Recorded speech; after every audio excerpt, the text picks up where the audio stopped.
నా కొడుకుని 2 కార్లు 7 బైకులు వేసుకొచ్చి కొట్టి తీసుకొచ్చి చిలకలపూడి స్టేషన్లో చెప్పారంట. మళ్ళీ చిలకలపూడి స్టేషన్ నుంచి మళ్ళీ ఎవరో తీసుకొచ్చి పోలీసులు మళ్ళీ తాలూకాలో తీసుకొచ్చి దింపారంట. నాన్న నీకు నమస్కారం, మా బిడ్డని బతికించండి, మీరేమి చెయ్యొద్దు, మీ పార్టీలు మీరు మాకేం సంబంధం లేదు, ఈ రాజకీయాలు మాకు లేదు, అసలు మేము ఎవరికి తెలియదు. అంత మట్టికి నా బిడ్డల్లో లాక్కొచ్చి ఒక పవన్ అన్న ఎక్కుతంట, నా కిట్టు బాబు వెనకాల తిరుగుతాడంట. మరి అతను ఎవరో మరి మాకు తెలియదు, మేము ఎవరిని చూడలేదు బాబు. అయ్యా మీరు చూసి మమ్మల్ని రక్షించమని, బతికించి మా బిడ్డను బతికించి మా చేతులకి అప్పచెప్పమని మిమ్మల్ని వేడుకొచ్చున్నాను అయ్యా. అయ్యా మీరు చెప్పండి అయ్యా, మీరు ఏం చెయ్యారు? మీరు ఆయనకి మమ్మల్ని నా బిడ్డను నన్ను చంపేస్తారేమో మాకు భయంగా ఉంది అయ్యా.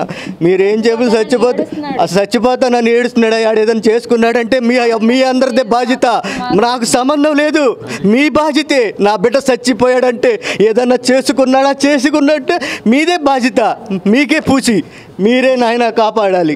అది కిట్టు వేసుకొచ్చారంట, మరి అదేంటో బొమ్మ కూడా ఉందంట, వైఎస్ఆర్ బొమ్మ వెనకాల. మరి అది 4005 అంట, అది కూడా మాకు తెలియదు. మాకు ఇప్పుడు తెలిసింది, మేము ఇప్పుడు వచ్చాము హాస్పిటల్ కాడికి. అది మరి జరిగిందయ్యా, మీ క్షమించి అయ్యా మరి మమ్మల్ని ఏం చేస్తారో మీరు, మమ్మల్ని ప్రాణ రక్షణ కావాలని ప్రభా, మీరు వాళ్ళు కొట్టిన వాళ్ళు ఎవరో మాకు అప్పచెప్తారో, మీరు చర్య తీసుకుంటారో, మాకు ఎందుకు కొట్టారో ఏంటో అదంతా మాకు కావాలి. అది మీరేం చేస్తారో చేయండి. మీరేమో మాకు న్యాయం చేయించాలి, నా బిడ్డకి న్యాయం చేయాలి. అసలు మేము పనికి వెళ్తే తింటాం, లేకపోతే అడుక్కు తింటామే. ఇక మాకు దగ్గర రూపాయి లేదయ్యా, మేము ఇవన్నీ తిరగటానికి మాకు సమర్థ లేదు అయ్యా. మీరు ఏం చేస్తారో మీరు చేయండి.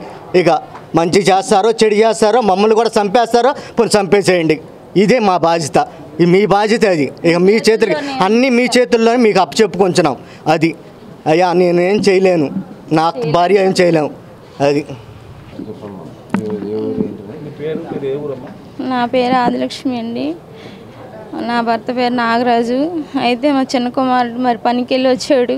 రోజులాగానే ఉల్లిపాలెం మాది, పోతేపల్లి పంచాయతీ ఉల్లిపాలెం. రోజులాగా పనికి వెళ్ళి వచ్చాడు, వచ్చి ఇంటి దగ్గరే ఉన్నాడు. ఉండగా ఫోన్ వచ్చింది, ఫోన్ వస్తే బయటికి వెళ్ళారు. రోడ్డు మీద కూడా వెళ్ళలేదు. వెళ్ళేసరికి కారులో 20 మంది దాకా దిగి పిల్లోడిని కొట్టేసి, ఆయుధాలతో కొట్టేసి, కారులో పెట్టి కొట్టి, మరి పిల్లోడిని మళ్ళీ ఎక్కించుకుని తీసుకెళ్ళిపోయి అక్కడెక్కడో తిప్పి మళ్ళీ చిలకలపూడి పోలీస్ స్టేషన్ దగ్గర తీసుకెళ్ళి అక్కడ దిగబెట్టారంట. మరి మాకు ఇదంతా తెలిసేసరికి 10 అయ్యింది.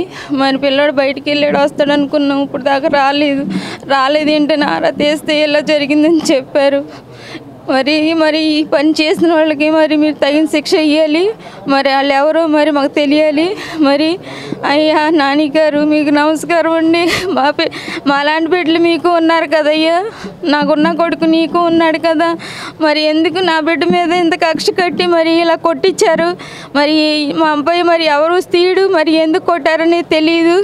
మరి నాలాంటి పిల్లోడు మీకు ఉన్నారు కదయ్యా, మరి ఎందుకు కొట్టించారో ఏంటో. మరి నాయన మరి మాకు న్యాయం చేయాలి. పత్తి భోషయ్య మనవడు రామారావు కొడుకు, చిన్న కొడుకు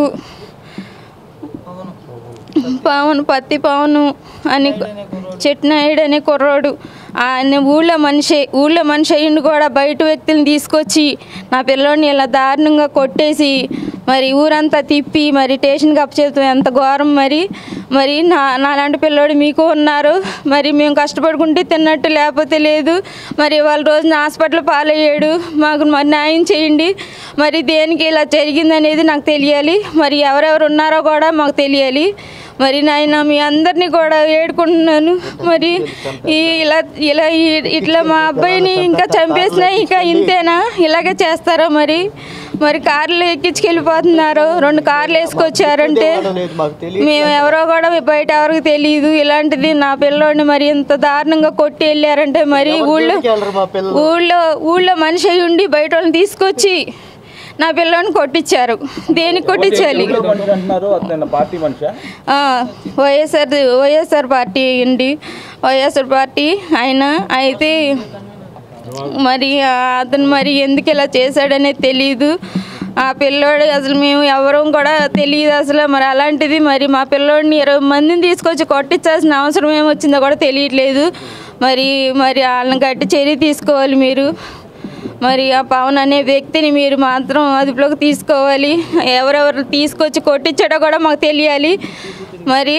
మరి మీరు అందరూ కూడా తెగించి మాకు న్యాయం జరిగించాలని అడుగుతున్నామండి. Please subscribe to Chanakya channel.